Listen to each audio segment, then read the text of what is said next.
don't know how am I going to leave this church. I think the best people in America is in this church. I promise you. I've never experienced people like this. I just fall in love with every single one that come and talk to me. And I just don't know how am I going to leave here. Because I'm a people's person. I love people. You can be very glad I've got grandchildren. Otherwise, I wouldn't go home. I would just stay here. So wasn't last night just so amazing? My granddaughter has got this thing. She loves cakes and she loves nice things, just like a granny. And when she goes to church, it's sunglasses and a handbag and high heels and bows and everything. And my daughter is very minimalistic. She don't wear makeup. She don't dye her hair. She don't, everything must just be plain. So she said, oh, Ella is just like a grandma. So when Ella really likes something, she said, ooh. So last night I was laying in the bed and I said, God, ooh, it was nice. The anointing was so tangible. And every time when we worship here, I can just imagine how it's going to be in heaven. Worshiping with the angels before the King of Kings, with the bright light shining over us and all the love that's just coming from God. I think is it so tangible and so blessed to be in the presence of God. Can you think how is it going to be in heaven? I think we can never think, dream, or imagine it. I can't wait. I can't wait. We're going to have one ball there, I'm telling you. And I'm going to look for the two blondes when I come there. I'm going to look for them all over. Yes, amen. On the streets of gold. Oh, glorious times. So this morning I just want to start with prayer. Oh, wonderful Heavenly Father, you are the most amazing Abba that we've ever could have. You are so intentional in everything we do and every detail of our lives. You even see one hair falling from our heads. You are so intentional. And I want to thank you, God, for the privilege to minister at New Life and to meet all these gorgeous ladies. Thank you. It means so much to me that you strategically places us here. It's such an honor and a privilege for me and my husband. We couldn't stop talking about you all with everybody down home. And Lord, I just want to thank you for it, because you are the master behind it all. You saw in the future, and you know this too, that I meet in the bathroom. One day I'm going to stand here. And God, you're so wonderful. You are so wonderful. We love you so much. We love you so much. And we ask you, Holy Spirit, to be here in the last session and do exactly what you want. Just what you want. Anoint my lips. Let every word that comes from my mouth be like a two-edged sword, Father God, with the carrying the word and changed every life and every heart for your glory and for your purpose. Amen. So we all are called the sons of God. Do you know that? Even if we women and we daughters, we are called the sons of God. So a mature son of God is one that took care of his father's business. Is one that looked after his father's estate. You know, when a father gives his inheritance over to his sons, he expects them to do better and greater and to do more exploits. And he trusts them with everything he has. And he said, this is now yours. You take it further. You do great things with it. You build it, you expand it, you accelerate it, you change it where it needs to. But I trust you to build it for me, like I had to build it. But I trust you that you will do it better. So as we are called son of God and God's inherited sons, we ought to do that with his kingdom. So that word in Hebrew, son, mean ben. And it's someone who reflects the character of the Father.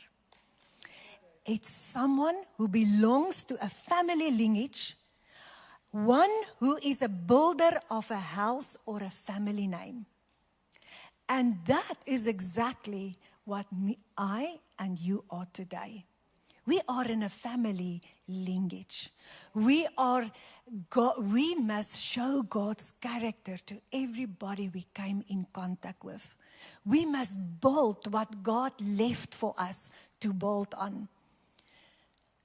And that's where we are today. So we can't go all sit at home and say, I'm retired now and now I'm resting and I take my dogs for a walk.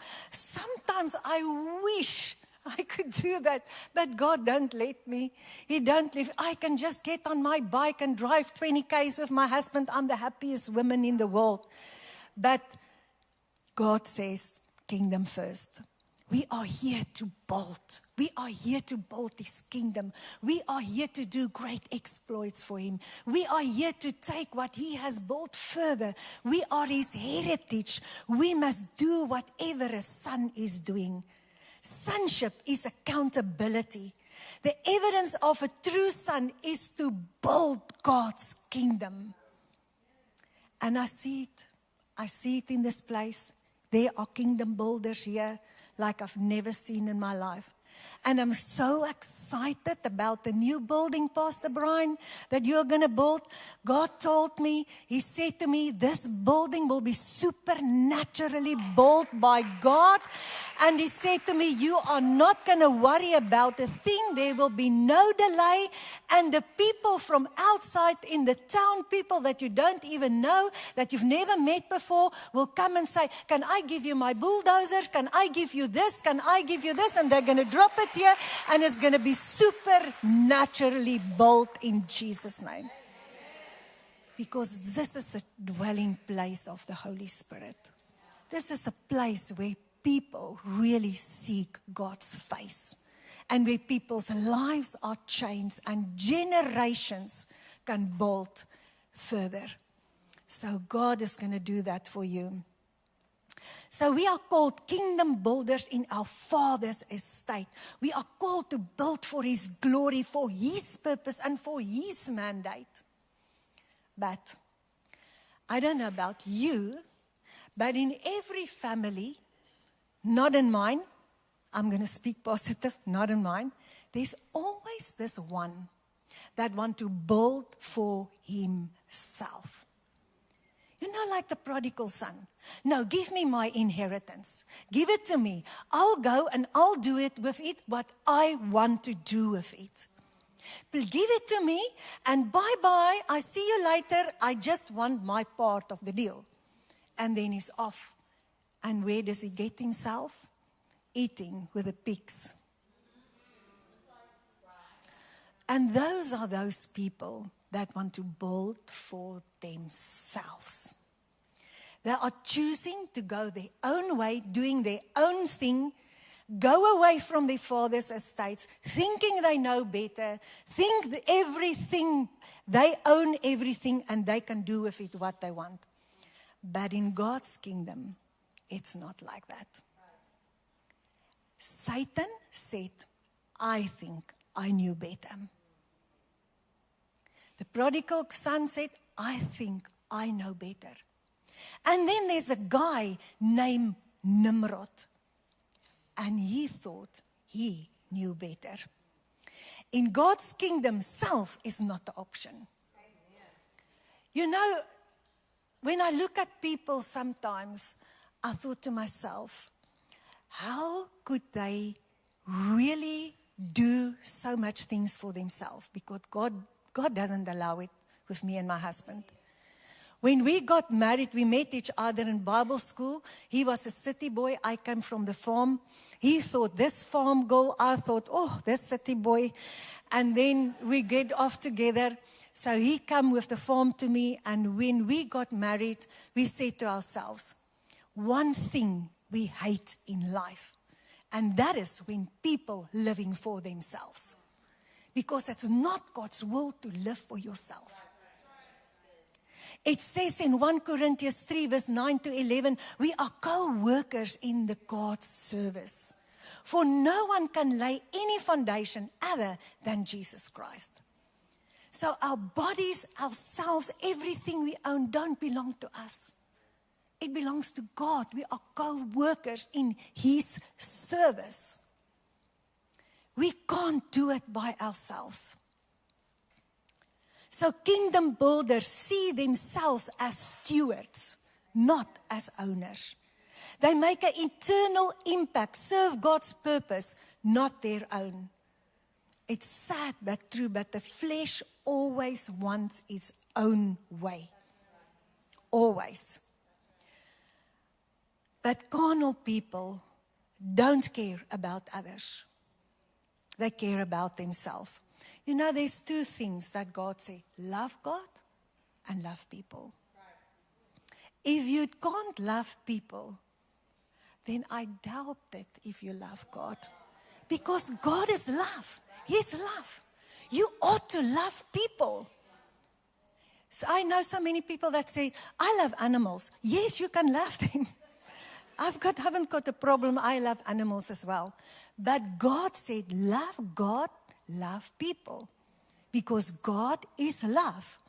Carnal people don't care about other people. They only care for themselves. So Nimrod thought, I'm going to take my inheritance and I'm going to do it my way. Look in Genesis 11 verse 4. Come, let us build for ourselves a city, a tower with its top into the heavens, and let us make a name for ourselves. I sometimes thought, when we go to heaven, I wonder when we come there, what will we think? What did we do wrong on earth? And one of those things is, when you want to be great in the kingdom of God, you must be the servant of all.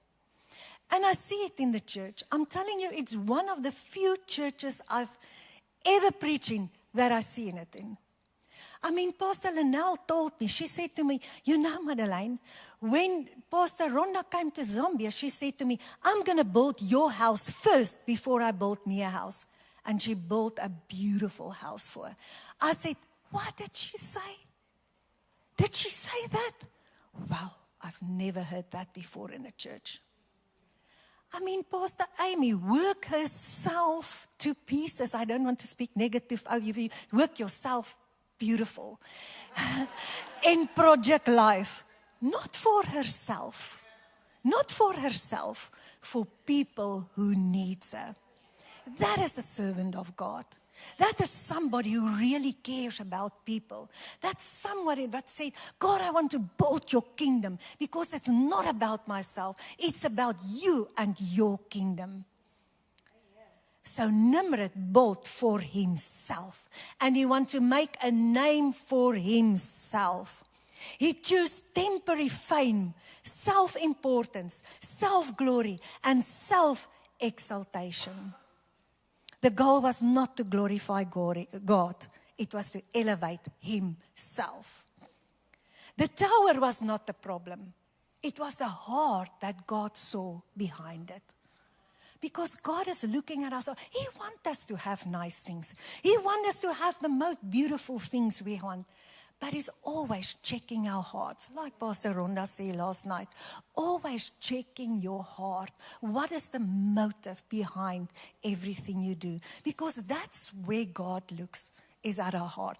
People can look at us like this and they can think we are so great and so cute and so good. But what is God thinking of us? That's the most important thing in life. When I get into ministry, the first 10 years, Pastor Rhonda, I was crying solid. Because where I came from, farmers community, the pastor's wife don't wear makeup. They don't wear jewelry. They had this long sleeve dresses. They had the bolas on their head. They don't dye their hair. And they were playing the piano. And I didn't fit in. I didn't fit in.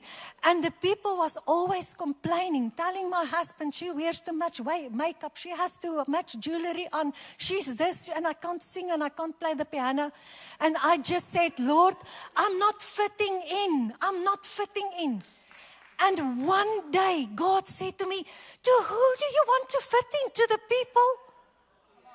Who created you? I did. I created you to like nice things and to like makeup and to like jewelry. I decorate my temples. You can decorate your temple. So stop what the people is thinking about you. As long as I'm happy with you, that's all you had to think about. And that's exactly where my ministry starts. The day when I think I don't care what people think anymore, I care what God thinks of me. So Nimrod thought he want the world. He want human effort. He want self-glory. He want to identify himself apart from God. But you know what? This is all temporary. When you want to please yourself, it's temporary. It will go over. And there will be nothing left. God said when we came into heaven one day, all our works will go into fire.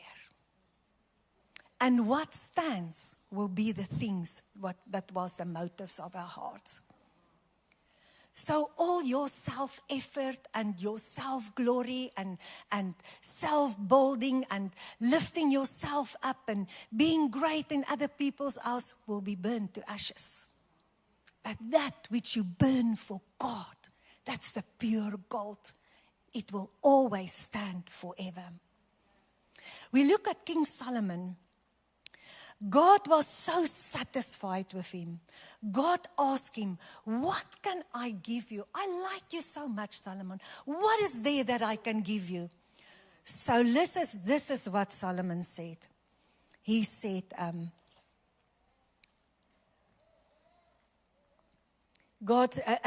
then Solomon said to God, Lord, all I want wisdom to judge your people right. I don't want anything from myself. God was so impressed with that heart condition. I'm telling you, heaven still responds generously to those whose desire is God and not his hand. That's one thing that heaven loves. It's when we respond for God and not for ourselves.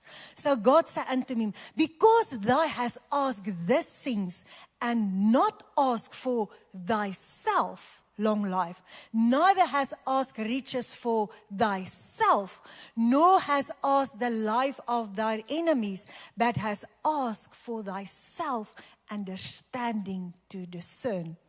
I will give you everything else you want. Because you didn't want stuff for yourself, but you wanted for my people. I will give you more.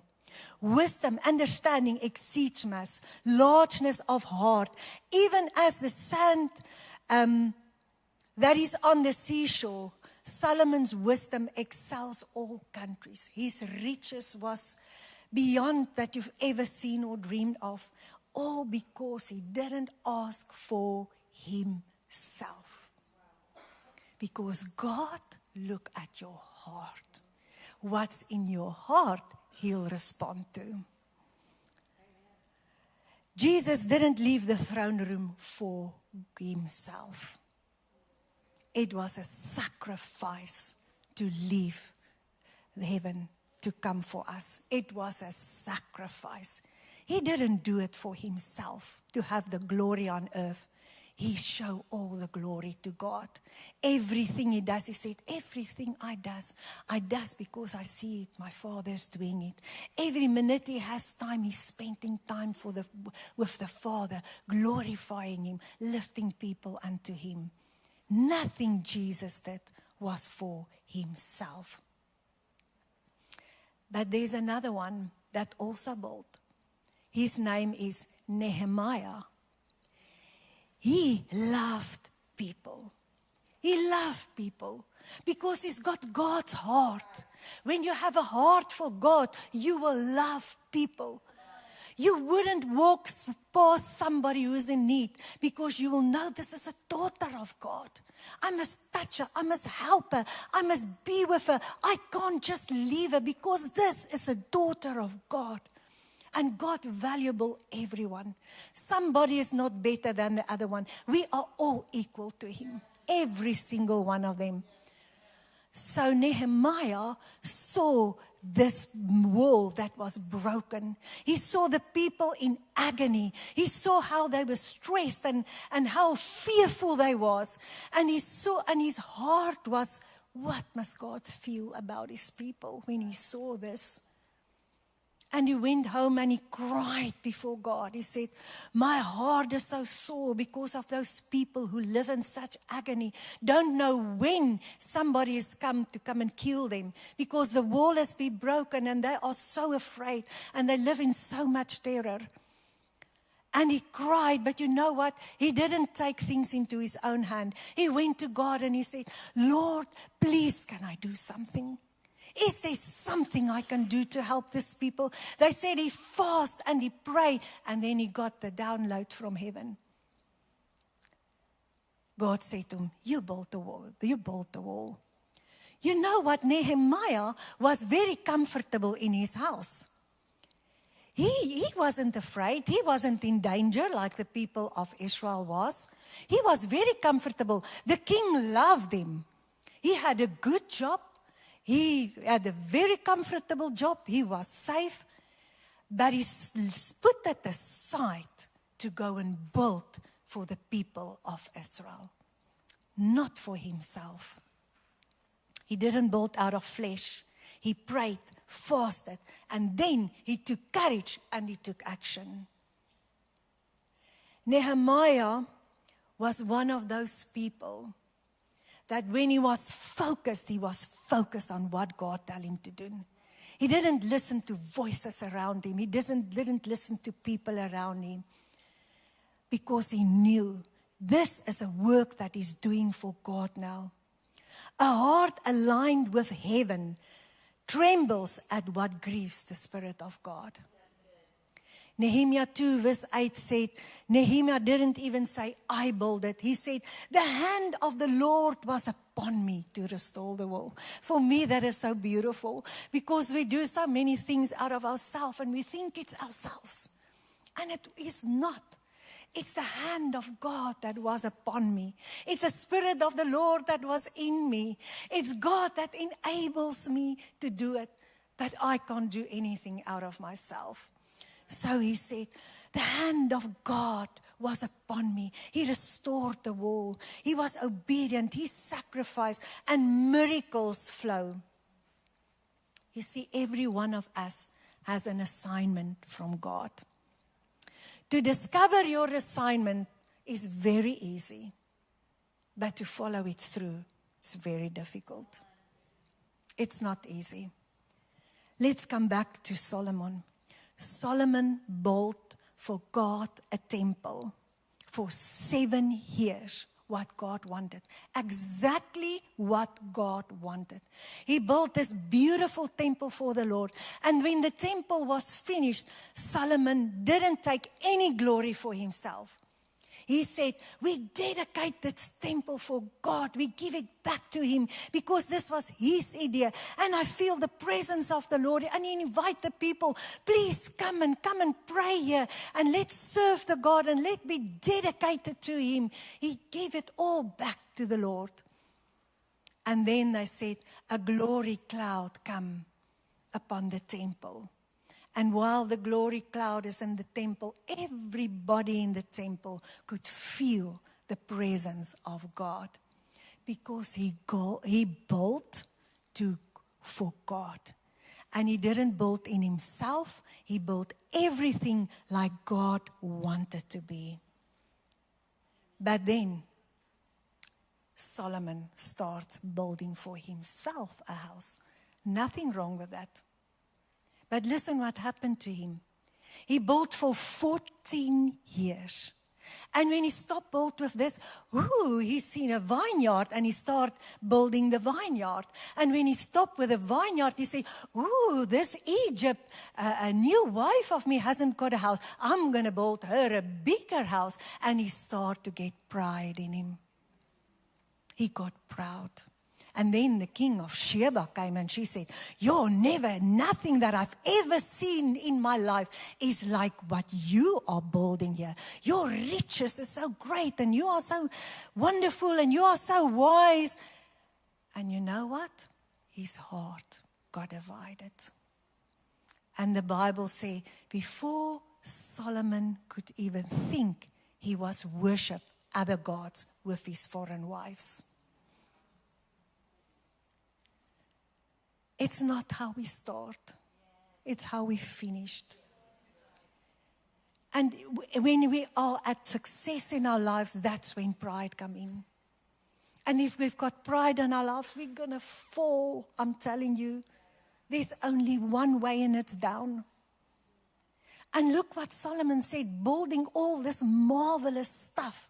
He built and he was so amazing. And he said, vanity. Vanity, all is vanity, doesn't mean anything.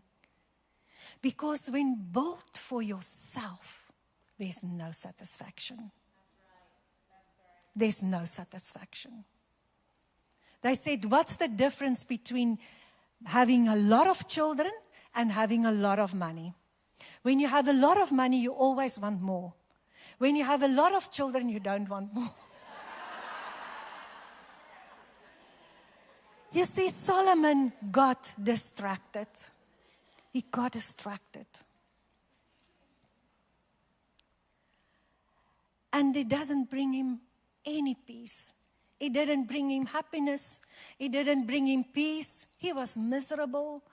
He built the best and the greatest and the most wonderful things ever been built, I think, on this face of earth. But he wasn't happy. Because there's just one thing that makes us happy, and that's to build for the kingdom of God. To see life change, to be in the presence of God, to experience Him. That's the only thing that brings satisfaction in a life. I'm telling you, sometimes I'm looking at people in the world and they look so happy, and I thought to myself, they can just do what they want to. They can take the afternoon off. They can take a nap. They can drive bicycle the whole day. That must be so nice. But if you go to their hearts, they're not happy. Because it's only when you change lives, when you make disciples, when you live for God, that true peace enters your heart. Nehemiah started building. We are back with Nehemiah. The enemy will always present comfort without cost, but choose surrender over ease. So now Nehemiah started to build, and he built, and he built. And you know what? When you are truly building for God with all your heart and your mind and your soul, and you put everything you have inside of it, guess what? All hell will break loose. Because the devil don't want you to build for God. He doesn't want you to succeed. He wants to do anything to get you off track with what you're doing. Because he hates it when you are in the purpose of God. When you're following clear instruction, what God told you to do, he hates it. He hates it. And our warfare is not against flesh and blood, but it's against the evil one, who want to try to get us off what God called us to do. So we see that while Nehemiah was trying to build Sanballat, and what was the other guy's name? Tobias tried to get him off track, cursing him, mocking him, telling what you are doing, come down, let me talk to you here, let me talk to you there. But he was so focused. Nehemiah refused to negotiate with him. I wish Eve refused to negotiate it to the snake. I think we all will still be in paradise if Eve refused to negotiate with him. They said to Nehemiah in Nehemiah 6 verse 2, come, let us meet together in the valley of, oh no, you don't go there. Valleys are very low places. You know, and if Satan wants to do a thing, he always wants to take a group of people with him. Did you see that? Satan even takes third of the angels with him. So in this valley of Ono, what was the other guy's name? No, not Nehemiah. Nimrod. Nimrod wanted to take all these people with him. He said, come with me to the valley. Come with me. I want to talk to you. Come, let us go to the valley. You see, Christians are not supposed to be in valleys. Christians are eagles. They fly high. They go to the tops of the mountains. They are not here with the chickens on the valley. Because in the valley, you can ambush very quickly. In the valley, there's voices that can speak to you that's not from God. In the valley, you are very vulnerable to any demon attack activity. So Nehemiah said to them, sorry, I'm doing a great work for God. I'm not coming back. I'm not going where you want me. I want to finish what I started. I want to work and I want to build. We are all called to build God's kingdom. And if there came distraction over your way, refuse. Refuse to even negotiate with Satan. Refuse. Because he will try so hard to get you off track. But you stay on your course. You are like a train, you can just go forward. You don't stop, you don't look left, you don't look right, you just go forward.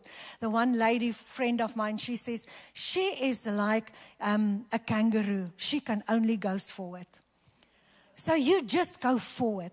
You don't get stuck or listen to voices that try to derail you from what God wants you to do.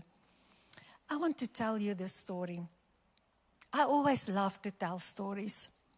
Because, you know, Jesus told stories in the Bible.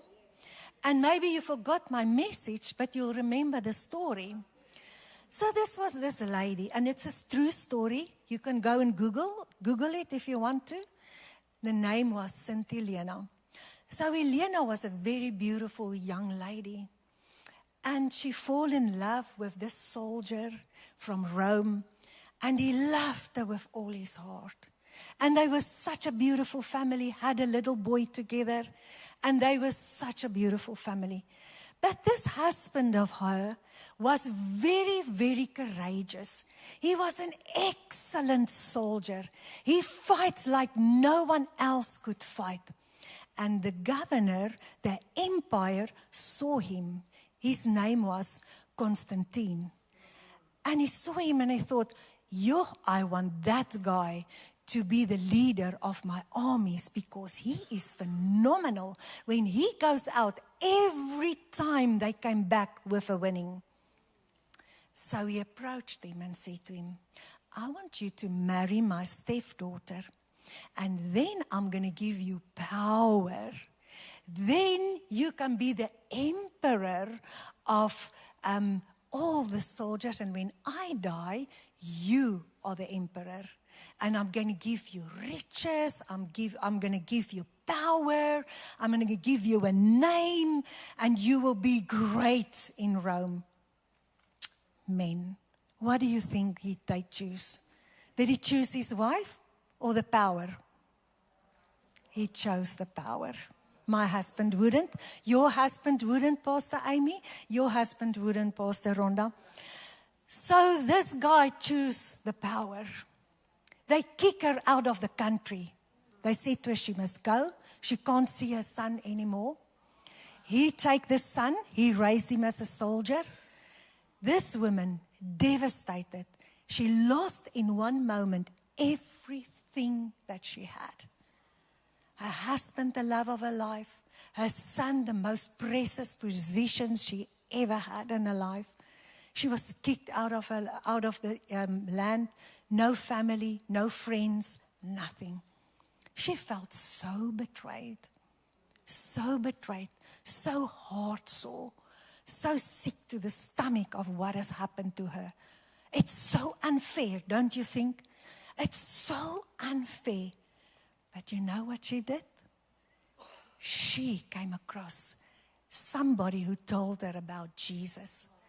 And she gave all the love that she had inside of her poured it out to Jesus. And she went to Israel and she walked the road where Jesus walked. And she discovered everything about him.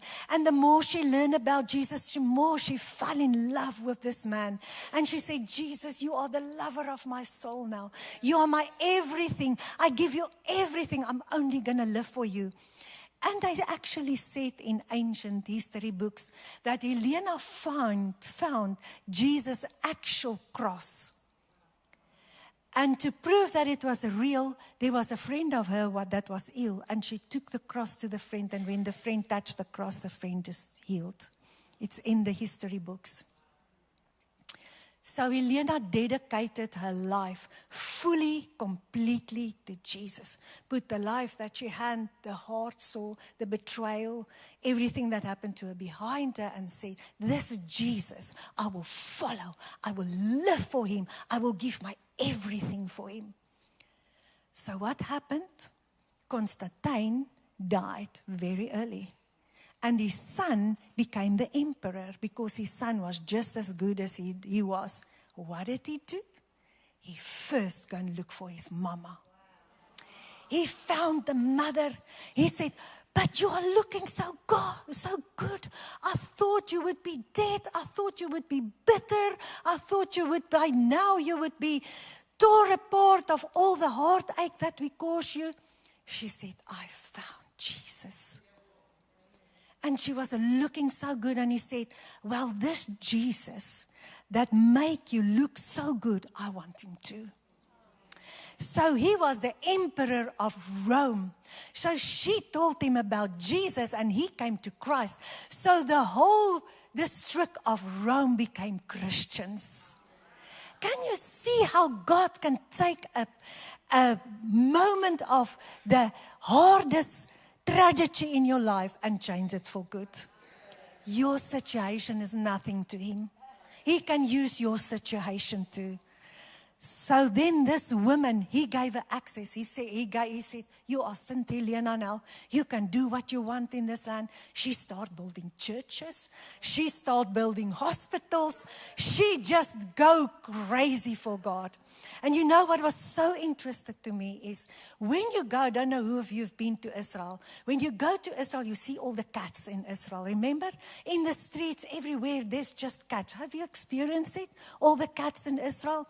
They said St. Helena, she imported the cats to Israel to kill all the pagan gods that was there, all the snakes. They had all these rituals with venomous snakes that the pagan gods did. So she bring all the cats to kill in the snakes until as today, there is a lot of cats. You know, family, even in the worst circumstances of our life, if we choose to build for God, there will always be a reward. Better than you can ever think or ever do. Because our God is a God that can restore. And like Nehemiah only took him 52 days to finish the wall, it was supernatural because the hand of God was upon him. What happened to Nimrod? They were scattered around the earth. No name, no fame, no nothing. Because he chose to build for himself. Helena chose her bitter circumstances to build for God, to build hospitals, to build churches, to build people, to care for them, to do great exploits for God. And still as today, she's remembered for a woman with courage that stand up and said, even in my situation, I will build for God. You see, when you're not building, you are standing still. And when you're standing still, you stagnate. And when you stagnate, you lost vision. And when you lost vision, you found yourself like Solomon, building the wrong things. We need to keep on building, going on, no matter what the circumstances. And the reward from God will be better and greater than you've ever experienced in your life. I'm going to close with this. Ezekiel 22, verse 30. So I sought for a man amongst them who would make a wall and stand in the gap before me on behalf of the land, that I should not destroy it, but I found no one. I said to myself years ago, this will not be me. Wherever I go, wherever I am, whatever I'm doing, Lord, here I am, send me. I will stand in the gap for whoever, whenever, what city ever, South Africa, rural areas, name it. I will stand in the gap and bold. Because God would not say, where were you, Madeleine? I sought for somebody to build, but I couldn't find anyone.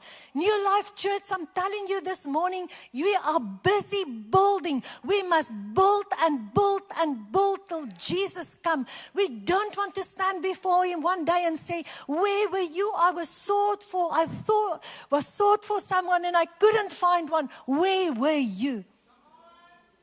Let's all stand. Father God, this morning we are standing as soldiers before you in your service. And we want to pray and say, Lord, here am I. Say after me, Lord, here am I. Said, Lord, I want to build like Nehemiah. Lord, I choose you over any bad circumstances.